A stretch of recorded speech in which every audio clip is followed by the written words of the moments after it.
온라인을 통해서 가정에서 예배하시는 우리 제일영도교회 가족 여러분, 그리고 현장에서 함께 예배에 동참하시는 우리 성도님들 모두에게 우리 하나님으로부터 오는 은혜와 축복이 함께 하시기를 바랍니다.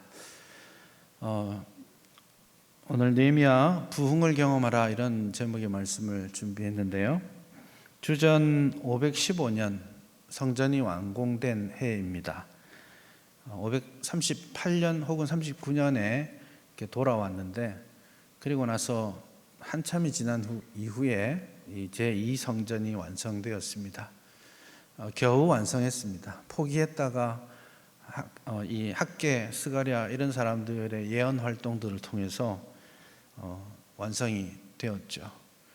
그리고 나서 좋은 일이 있을 줄 알았는데 성벽이 완성되지 못함으로 이 성전은 그냥 버려진 채 회파되고 그곳에서의 온전한 예배는 또다시 소원한 일이 되었습니다. 그리고 60년이 흘렀어요. 60년 만에 느헤미야라는 사람이 와서 이 성전을 보호하고 공동체를 보호할 수 있는 성벽을 지은 것입니다. 하나님께서 포로에서 돌아가라고 하신 이래로 약 80년의 세월이 흐른 것이죠. 성전도 완성되었고, 그리고 숱한 어려움과 방해가 있었음에도 불구하고 이 성벽이 완성되었습니다. 아주 크게 집을 지은 것이죠. 그런데 뭔가 모자랍니다. 하나님의 집을 건축하기 위해서 성전도 성벽도 지었는데 그걸로는 뭔가 모자랍니다. 백성들의 마음에 이제 또 다른 뭔가가 필요하게 된 것이죠. 좀 이제 됐어라고 싶은 그 순간에 정말 하나님을 향한 갈급한 마음들이 일어나기 시작한 것이죠. 그 모자람을 지금 이 이스라엘 백성들은 함께 경험하고 있습니다. 그리고 그 모자람이 뭐냐면 성전과 그리고 성벽이 지어진 그 공동체 안에서 하나님의 말씀에 대한 갈급함이 일어나기 시작한 것이죠. 사실 느헤미야가 왔을 때 그 공동체는 하나님의 말씀이 철저하게 무시되고 버려졌습니다. 율법이 있었음에도 불구하고 돈 되는 일들을 했습니다. 하나님이 금한 일이든 하라고 한 일이든 권력에 따라서, 사람들에 따라서 그냥 곡해되고 무시되었습니다. 그래서 잘 사는 사람들은 계속 잘 살고, 가난한 사람들은 계속해서 버려지고 종이 되고, 그렇게 비참한 삶을 살았었습니다. 하나님의 말씀이 제대로 서 있지 못했던 공동체였죠. 이제 이스라엘 백성들이 성벽을 짓고 나니까 그들이 다 모여서 하나님의 말씀을 듣고 싶은 마음이 생겼습니다. 그 갈급함이 공동체 안에서 폭발하고 있는 모습이 오늘 본문입니다. 여기까지가 하나님의 집입니다.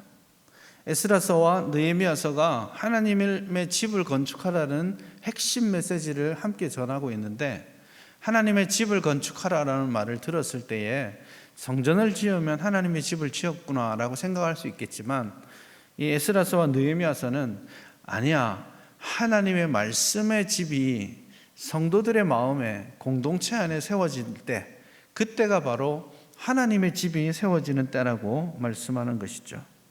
건축이 다 마쳤습니다. 7월 1일이 되었습니다. 7월 1일은 이스라엘은 음력으로 절기를 세죠. 7월은 우리로 치면 9월이나 10월 정도 되는 그런 시점입니다. 우리도 음력을 세니까 좀 비슷한 그 개념이 거기에 들어 있습니다. 7월 1일은 이스라엘에게 있어서 새해입니다. 그러니까 이스라엘은 이 음력 7월 이때부터 새해를 맞이합니다. 요즘도 이 음력 7월 1일을 로시 하사나 이렇게 해서, 로시는 히브리 말로 머리를 뜻하고 사나라는 말은 해를 뜻합니다. 해의 머리 이런 뜻인데, 새, 신년이라는 뜻입니다. 그래서 신년이 되었을 때에 마치 우리가 신년 첫 예배를 하나님 앞에 드리는 것처럼 온 이스라엘 백성들이 수문앞 광장에 모여서 이 신년 하나님 앞에 예배를 드립니다. 원래는 나팔을 부르고 막 이렇게 하는 것인데, 이 사람들이 신년 첫날에 하나님 앞에 나와서 하나님의 말씀을 듣고자 하는 열망들을 남녀노소 가리지 않고 다 모였습니다. 어린아이로부터 노인에 이르기까지 다 모였다. 이 말은 그냥 한 사람도 빠짐없이 모였다라는 뜻을 강조하는 그런 개념입니다. 거기서부터 하나님의 집이 완성되기 시작한다는 것을 우리는 기억하는 것이 필요합니다. 그렇게 그 신년 첫 예배를 하나님 앞에 남녀노소 다 모여서 갈급한 마음으로 예배를 드리기 시작했을 때 하나님이 준비하셨던 위대한 부흥의 역사가, 그리고 구약성경 역사의 가장 마지막 순간에 가장 위대했던 부흥 집회가 일어나기 시작한 것입니다. 그런데 참 재미있게도 이 부흥 집회는 에스라가 계획한 것이 아닙니다. 백성들이 계획한 것도 아니에요. 여러분, 부흥은 하나님께서 준비하시고 하나님께서 주시는 겁니다. 그때 누가 어떤 목사님이 잘해가지고 말씀을 잘 전해서 그 교회가 잘 됐다, 부흥이 됐다? 이거 아닙니다. 부흥은 준비된다고 되는 것이 아니라 하나님이 은혜로 주권적으로 역사하시는 겁니다. 그러므로 우리는 하나님이 역사하실 때에 준비된 모습으로 있기 위해 그때 최선을 다해 우리 자신을 돌아볼 뿐이죠. 그리고 그 위대한 부흥은 하나님의 말씀에 대한 열망으로부터 시작했다라는 이 아주 기초적인, 그러나 근본적으로 교회 안에 중요한 하나의 진리를 우리에게 말씀하고 있습니다. 성도들이 모였습니다. 하나님의 말씀을 듣고 싶습니다. 새벽 6시에 온 아이들로부터 어른들까지 다 모여서 학사 에스라의 집 앞에 갑니다. 에스라를 깨웁니다. 완전히 역전된 거죠. 우리 지금 오늘날 이 시대는 교회 오세요, 말씀 들으세요, 뭐 이런 거 준비했어요 하지만 잘 안 오는 시대가 된 건데, 이때 백성들의 마음이 얼마나 준비되어 있는지를 우리가 볼 수가 있습니다. 하나님 말씀을 갈급한 그 마음 때문에 에스라의 집을 찾아서 새벽부터 똑똑똑똑 두드려서 우리에게 율법책의 말씀을 들려주세요, 하나님의 말씀을 가르쳐주세요, 우리가 듣고 싶어요 하는 그 마음으로 지금 사람들이 모인 것입니다.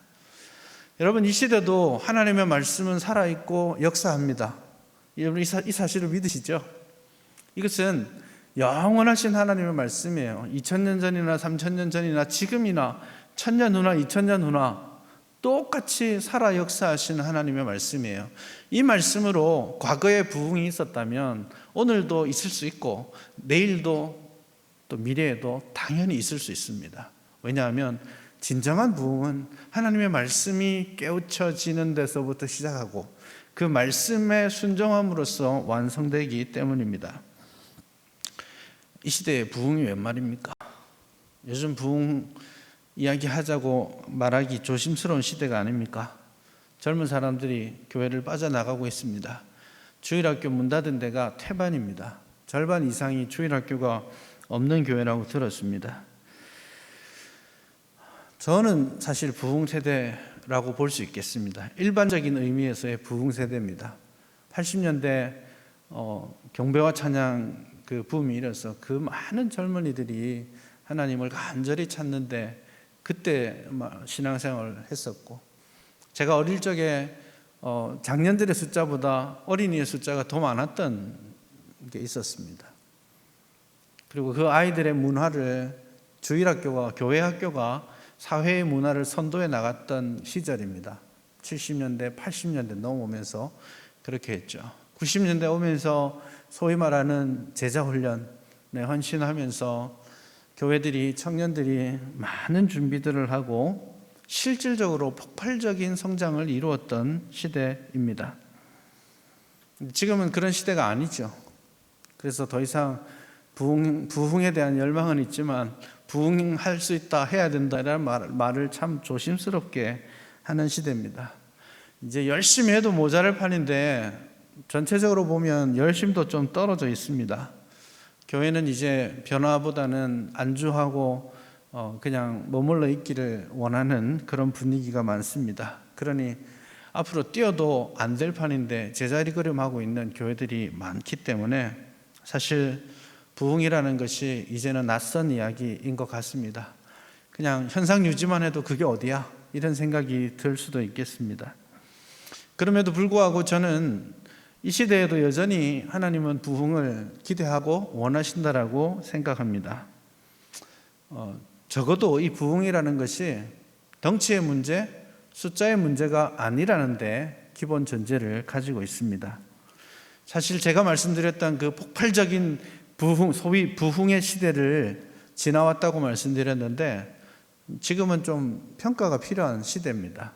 그렇게 폭발적인 성장이 과연 기독교 교회를 튼튼하게 건강하게 만들었느냐? 그렇지는 않다라는 그런 평가도 있습니다. 영적으로는 교회가 세속화의 길을 걷고 그리고 물질적인 그런 부요의 길을 걸어왔기 때문에 어쩌면 숫자는 늘었지만 부흥의 시대를 살았다기보다는 쇠퇴의 시대를 만들어 왔다라고 평가할 수도 있겠습니다. 저는 이 부흥이 숫자가 늘어나는 데 있다라고 생각지 않고요. 오늘 본문에 있는 말씀의 원리를 따르자면 하나님의 말씀에 대한 갈급함과 그 말씀에 대한 깨달음, 그 말씀에 대한 순종의 열망, 이런 것들이 부흥의 지표라고 생각합니다. 그렇다면 우리가 얼마가 있든지 간에 그렇다면 우리는 이 시대에도 진정한 하나님으로부터 오는 참된 부흥, 그것을 여전히 기대하고 기도하고 소망하고 준비해야 한다고 생각합니다. 여러분, 하나님의 말씀에 대한 갈급함들이 우리에게 회복될 수 있기를 바랍니다.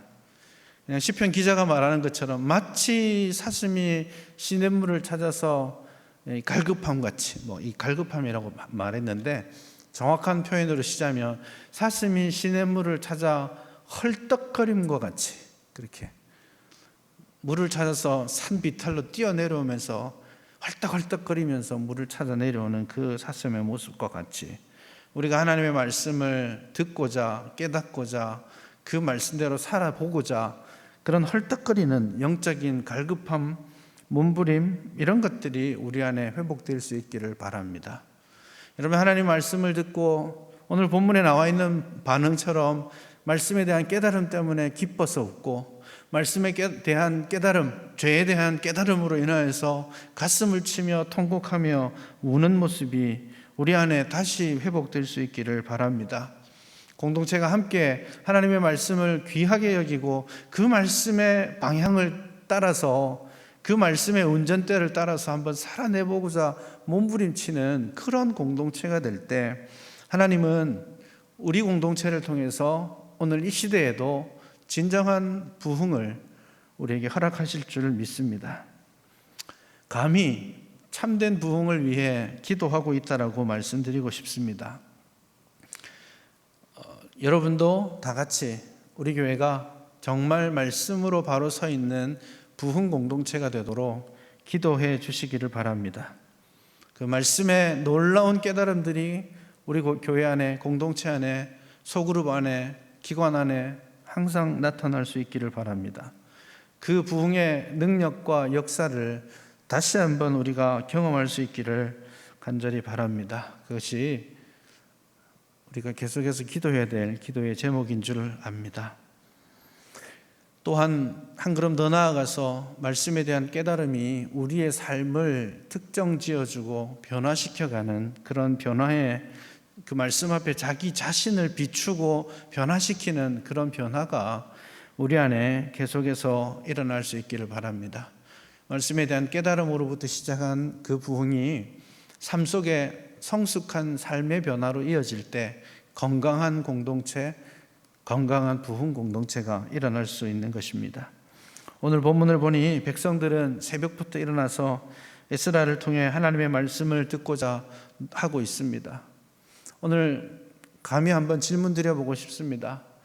여러분, 하나님의 말씀에 대한 갈급함이 얼마만큼이나 지금 있습니까?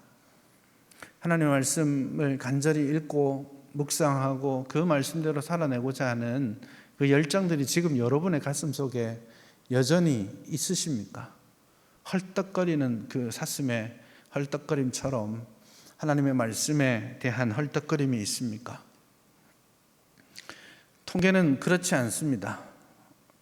요즘 통계를 보니까 한 25% 성도들 중에 약 25% 정도는 한 달 동안 성경을 보지 않는답니다. 성경 안 읽는 성도가 25%라고 합니다. 75%는 잘 읽느냐? 그렇지 않습니다. 그 중에 또 나머지 25%는 한 달에 주일날 교회 오는 거 말고 한 달에 개인적으로 한두 차례 정도만 성경을 본다고 합니다.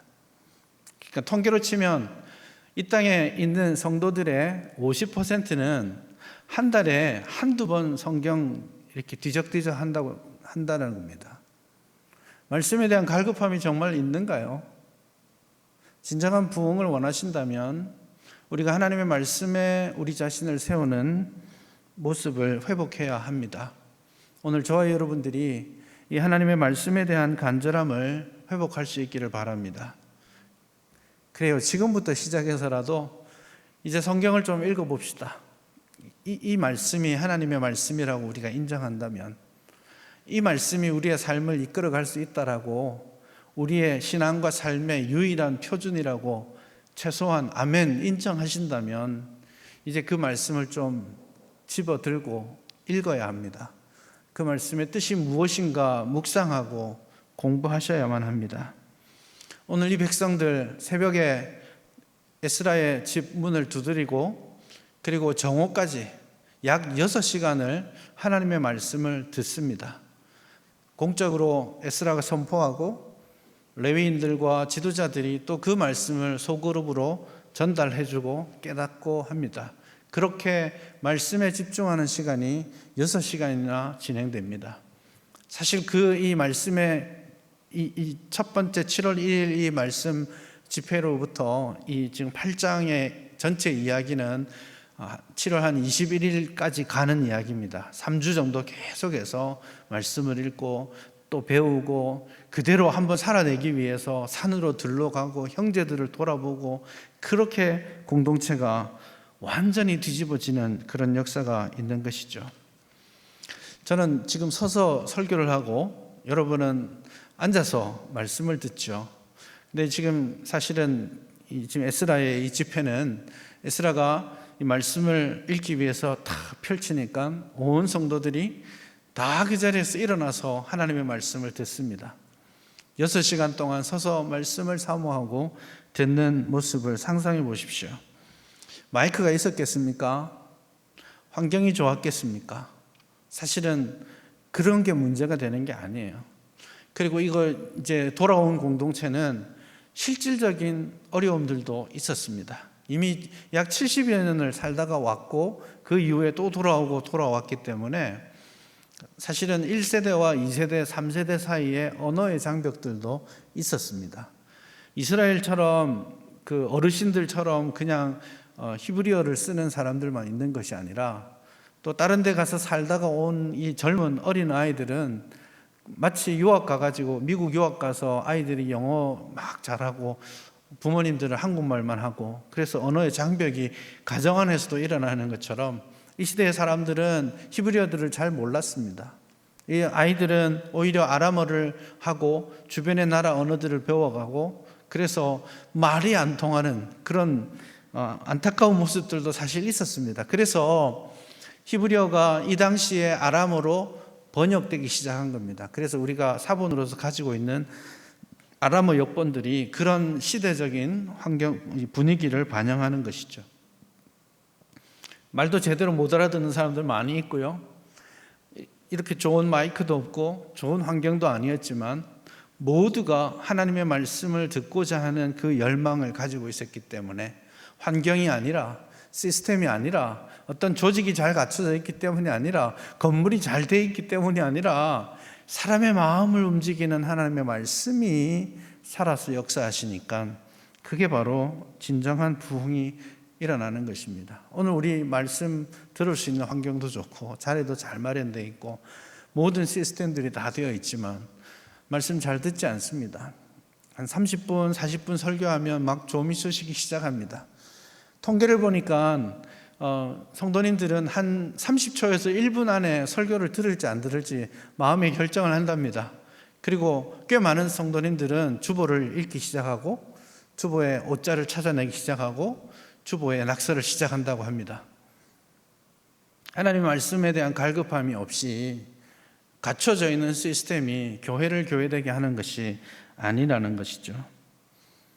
말씀에 대한 그런 열망들이 공동체 안에서 회복될 때 진정한 부흥은 시작된다라고 말씀드리고 싶습니다.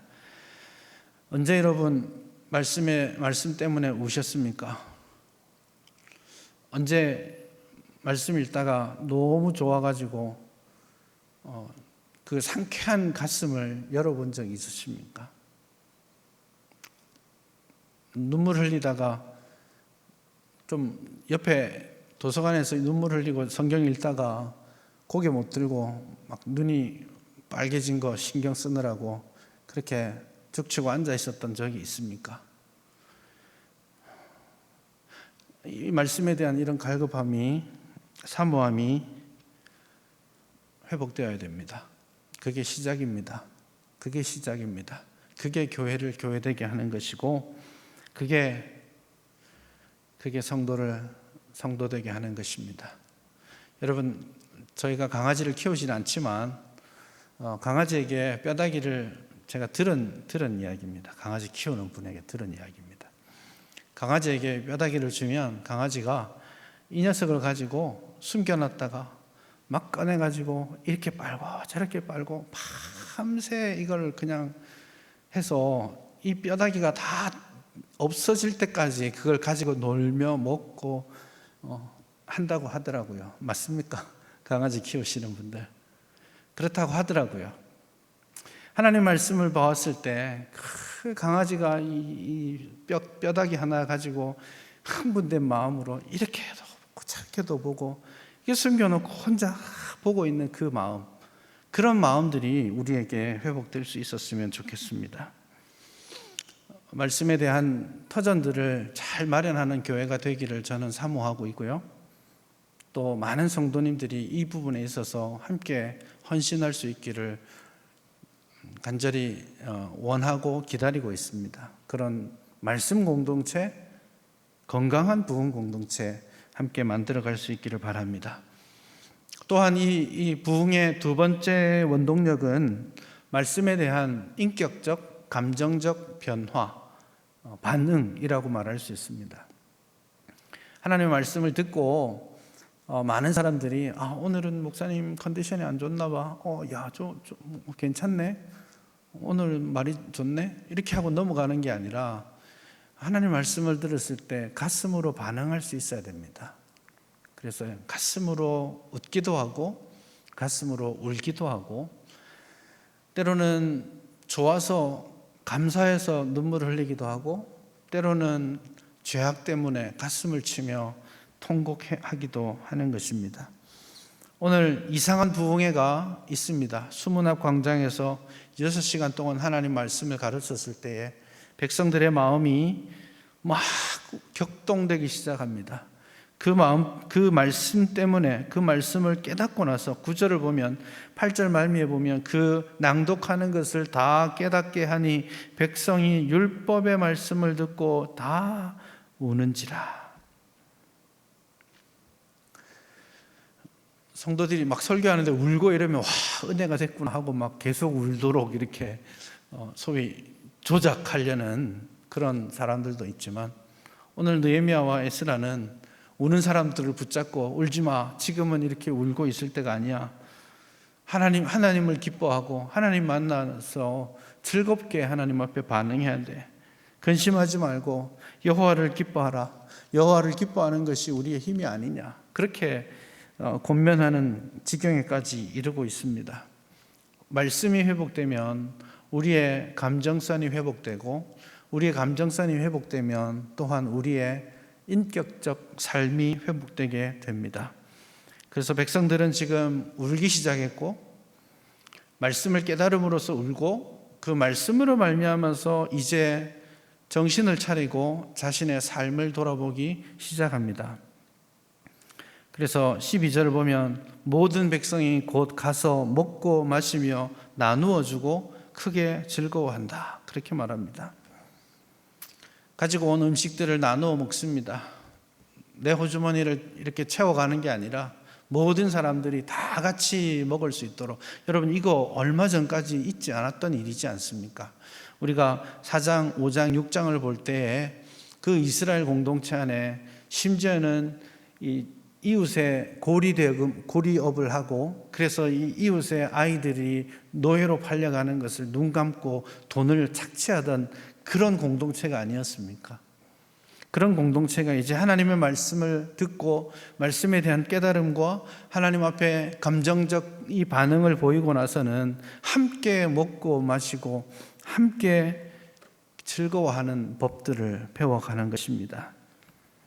그리고 또한 그 다음날 또 나타나서 말씀을 듣고 그리고 말씀을 읽습니다. 지금 14절에 보면 율법에 기록된 바를 본즉 여호와께서 모세를 통하여 명령하시기를 어쩌고 저쩌고 이렇게 나와 있는데 이 내용은 초막절에 대한 이야기입니다.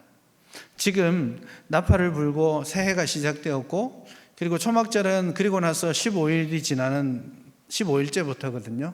그래서 만 2주를 지나가면서 성경을 꾸준히 계속해서 읽어가고, 그 신명기 율법이죠. 신명기 율법을 차근차근 읽어가다가 깨닫는 것이죠. 지금이 초막절을 지킬 때구나. 성경에 이렇게 돼 있네. 우리 이거 한번 해보자 하고 그 초막절을 지키기 시작합니다. 그래서 이 율법에 되어 있는 대로 나아가서 초막을 만듭니다. 여러 가지들을 가져와서 만들고, 그리고 초막을 짓고 그 앞에 나아가서 이 율법의 말씀을 그대로 실천하고 있습니다. 이것이 얼마나 놀라웠던지, 이스라엘 자손은 이같이 행한 일이 없었으므로 라고 17절에 말씀하고 있지 않습니까? 근데 하나님의 말씀이 그들의 삶을 바꿔가는 거예요. 그 하나님의 말씀이 일시적으로 그렇구나라는 깨달음으로 끝나는 것이 아니라, 한번 울고 한번 웃는 것으로 끝나는 것이 아니라 지속적으로 하나님의 말씀을 읽고 또 그걸 배우려고 또 나타나고 읽다가 깨달아지는 바가 있으면, 그래 이 말씀이구나, 지금 우리가 이거 해야 되겠구나 하고 가서 순종하고 그대로 말씀을 한자 한자 보면서 그대로 한번 살아내 보려고 하는 그런 모습들이 지금 이 이스라엘 백성 공동체에게 있는 것이죠. 그렇게 말씀에 대한 깨달음, 그리고 그 말씀으로 내 삶을 바꿔가려는 그런 노력, 그것이 진정한 의미에서의 부흥이라고 말씀드릴 수 있습니다. 1904년 웨일즈 지방에서 위대한 영적 각성이 일어났었습니다. 시작은 사실 그 웨일즈 지방의 석탄 이렇게 채굴하는 그 사람들에게서부터 시작되었습니다. 그곳에서 말씀을 전하는 그 말씀을 듣고 그 석탄 채굴꾼들이 하나님의 말씀을 깨닫고 회개하고 인격적 변화가 일어나기 시작했습니다. 석탄 캐가지고 몰래 가지고 왔던 것들, 훔쳐왔던 것들 다 가지고 와서 그 사장에게 다 내놓습니다. 미안합니다. 이게 잘못된 것인 줄 알았습니다 하고 회개하고 변화하기 시작합니다. 웨일즈 지방에 술집이 문을 닫기 시작했습니다. 웨일즈 지방의 분위기들이 성도들의 인격적 변화가 그 지역을 바꾸기 시작합니다. 그래서 그 당시에 우스갯소리로 이런 말까지 있었습니다. 웨일즈 지방의 부흥을 당나귀도 즐거워한다, 나귀도 즐거워한다라는 그런 말이 있었습니다. 이 사람들이 석탄 캐러 갔다가 고생하고 와서 마음의 기쁨도 변화도 없으니까 와서 당나귀나 때리고 그냥 집이 풍비박산나고 다툼이 있고 이랬는데, 이 사람들이 그곳에서 일하고 와서도 하나님의 말씀 때문에 마음에 즐거움이 있고 행복이 생기기 시작하니까 당나귀도 잘 대해주고 먹이도 잘 주고, 그러니 당나귀가 너무 이게 무슨 일인가 하고 우스갯소리입니다. 그래서 당나귀도 행복해한 그런 부흥이 있었다라고 말합니다. 이때 이반 로버츠라는 사람의 설교를 들은 웨일즈 부흥운동이 30일 동안 지속되었습니다. 37,000명이 그때 회개하였습니다. 근데 5개월 후에 영국에서 약 10만여 명의 회개 운동에 동참하는 사람들이 생겼습니다. 그리고 궁극적으로 한 200만 명 정도가 그 1900년대 초반에 영국의 부흥 운동에 동참했습니다. 그게 미국으로 건너가서 1900년대 초반에 미국의 위대한 부흥 운동들이 있었죠. 2천만 명 정도의 사람들이 말씀으로 각성하고 변화되고 삶을 하나님 앞에 드렸습니다. 그렇게 미국에서 이 조그마한 웨일즈 지방에서 있었던 그 부흥의 그 파도가 미국에까지 갔고, 그 미국에서 그 파도로 변화되었던 사람이 하나님 앞에 헌신하고 결단해서 한국으로 온 것입니다. 그리고 1906년도부터 한국에서 부흥에 대한 열망들이 일어났고, 1907년도에 이 땅에 평양을 중심으로 했던 위대한 한국의 부흥 운동이 일어나게 되었습니다. 한 사람 한 사람의 말씀에 대한 깨달음과 회개와 변화, 그것이 어떻게 보면 나 한 사람이 무슨 뭐가 있을까라고 생각할지 모르겠지만, 그 웰즈 지방의 산골에서 석탄을 캐면서 그렇게 살았던 그분들의 작은 변화가 영국과 미국과 대한민국, 지금 우리를 만들었던 그 부흥의 큰 흐름들을 만들어 갔다라는 것을 우리는 확인할 수 있습니다. 이 시대에 하나님의 말씀에 헌신된 한 사람, 저와 여러분이 되었으면 좋겠는데요, 그 한 사람을 통해서 하나님은 일하실 것입니다. 말씀의 열망을 가지고 그 말씀으로 말씀 앞에 자신을 항상 세우기 위해 노력하는 그 한 사람, 하나님 지금도 찾고 계시고, 글쎄요, 많은 사람이 아니어도 그 사람 통해서 우리 하나님께서 일하실 거라고 저는 믿습니다. 위대한 부흥의 주역이었던 에스라와 느헤미야를 한번 생각해 보십시오. 에스라가 2차 그 포로 귀환을 이루었었습니다. 그리고 이 사건이 있을 때까지, 이 수문앞 광장에 부흥 집회가 있을 때까지 에스라는 무려 12년을 거기에서 버텼습니다. 아무것도 일어나지 않았습니다. 에스라는 모든 것을 하나님 앞에 드렸고, 모든 것을 포기하고 위대한 말씀 공동체를 세우겠다라고 그렇게 돌아왔는데 12년 동안 아무 일도 일어나지 않았고요. 오히려 공동체는 계속해서 무너지고 있었습니다. 그런데 하나님께서 어느 날 일하시기를 원할 때 에스라는 여전히 말씀의 사람으로 서 있었습니다. 포기하지 않고 12년 동안 에스라는 하나님의 말씀을 붙잡고 살았습니다. 12년 동안 그는 계속해서 하나님의 말씀을 그 시대 사람들이 읽고 적용할 수 있도록 언어를 바꾸어 왔습니다.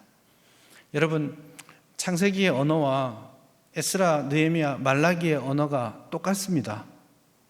1000년의 역사가 있지만 언어는 똑같습니다. 거의 문법적으로나 표현이나 다 똑같습니다. 그게 어떻게 가능했느냐?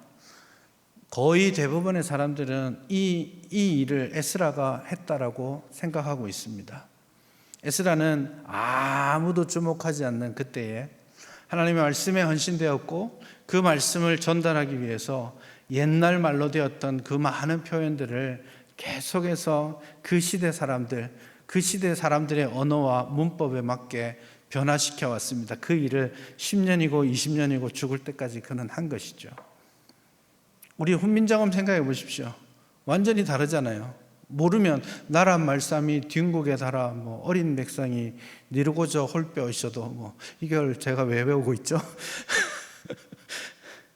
사실 모르잖아요. 500년 전의 언어지만 그 언어를 배우지 않으면 지금 우리는 잘 모르고, 지금 이제 40대 50대 되신 분들이 10대의 언어 잘 모르잖아요. 언어는 그렇게 변해가는데 모세가 썼던 창세기 언어와 에스라 느헤미야 언어가 똑같아요. 그 에스라가 얼마나 이 일에 결과물이 보이지 않지만 헌신하고 버텨냈는지 우리는 확인할 수 있는 것이죠. 하나님께서 이런 사람을 준비시키시고 사용하시는 겁니다. 아마 이런 일이 일어났으리라고 생각 안 했을지 몰라요. 에스라가 깜짝 놀랐, 가장 놀란 사람일 수도 있습니다. 느헤미야도 마찬가지입니다. 뭐 안전하기나 했습니까? 풍성하기나 했습니까? 편안하기나 했습니까? 그 예루살렘에 와서 성벽을 짓고 목숨의 위협을 버텨내면서 자신에게 주어진 그 일들을 하고 아주 깔끔하게 이 부흥 집회에 느헤미야가 안 보이지 않습니까? 자기는 행정가였으니까 행정을 하고 건물을 짓는 일에 헌신하고 지금 말씀이 필요한 때에는 자기가 아니라 에스라가 필요하다라고 에스라에게 온전히 자기 무대를 넘겨줄 수 있는 그런 인격적 사람, 겸손, 들어갈 때와 나갈 때를 아는 지혜, 그런 것들이 느헤미야에게 있지 않았습니까? 미래를 향한 그런 비전, 그것을 이뤄낼 수 있는 행정력, 능력, 그리고 하나님 말씀 안에서 끝까지 버티면서 말씀을 읽고 또 읽고 가르치려고 하는 에스라의 그런 헌신, 이 모든 일들이 하나님께서 준비하신 바로 그때에 하나님이 그들을 소환해내셨고, 그리고 그들을 통해서 하나님은 부흥의 시대를 만드셨던 것입니다.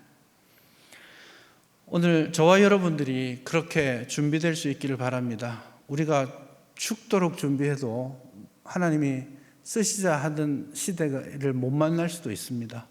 그러나 언젠가 하나님이 쓰시자고 할 때 우리가 준비되어 있지 않아서 그 위대한 순간을 놓치는 일은 없어야 하지 않겠습니까?